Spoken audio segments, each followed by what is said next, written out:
Panoorin natin mga Lodi itong napakasakit na nangyari dito kay Tyrese Haliburton dito sa 2024-2025 NBA Finals, kung saan napakaganda sana ng kanyang nilalaro mga Lodi. Pagpasok pa lang ng playoffs, nagpakita na ng gilas agad to si Haliburton mga Lodi. It's a steal.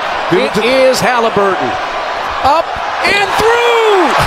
At talaga namang napakalulupit ng ginagawang highlights na ito ni Haliburton kasama itong si Obi Toppin. At pagdating nga sa pagpukol beyond the arc ay maganda rin ang ipinapakita nitong si Tyrese Haliburton.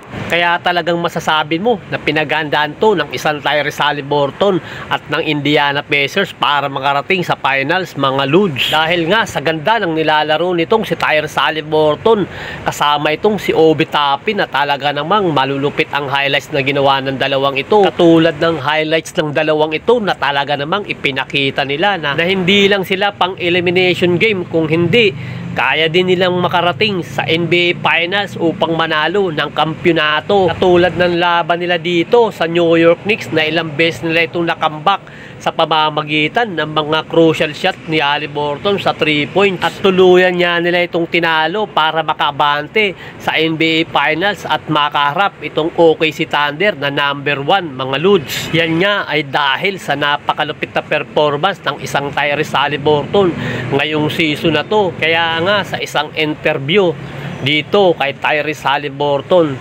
sinabi niya na talaga namang pinaghandaan nila ng Indiana Pacers ang season na ito at naglaro nga talaga sila as a group at talagang napakagaling din daw ng kanyang mga teammate na kaya nilang manalo sa best of 7 series sa katunggali nila na OKC Thunder mga Lodi. Yun nga lang mga Lodi, napakasakit nang nangyari dito kay Tyrese Haliburton sa game 6 na best of 7 series nila ng OKC Thunder dahil sa unang quarter ng bakbakan nila ng katugaling OKC Thunder ay nagkaroon siya ng injury ng hindi inaasahan. Napakaganda pa naman sana ng ipinapakita nitong laruan ni Tyrese Haliburton. Talaga namang all out ito sa paglalaro at talagang inasahan siya ng kanyang mga ka-teammate mga Lodi. At pinangunahan niya ang Indiana Pacers para makarating dito sa finals. Yun nga lang dahil sa isang tagpo na ganito sa kanyang pag-atake dito kay Shai Gilgeous-Alexander, nagkamali siya ng step mga Lodi.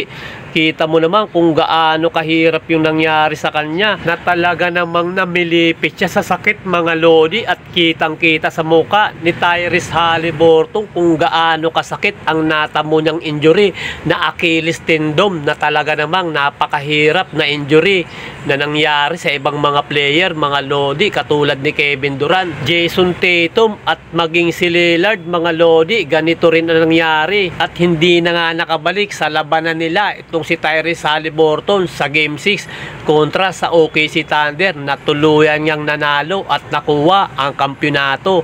Talaga namang napakasakit ng nangyari dito kay Tyrese Haliburton. At dahil sa natamong injury nitong si Tyrese Haliburton na Achilles tendon ay talagang buong season itong mawawala mga Lodi para magpagaling at makarecover sa nangyari sa kanyang injury mga Ludes.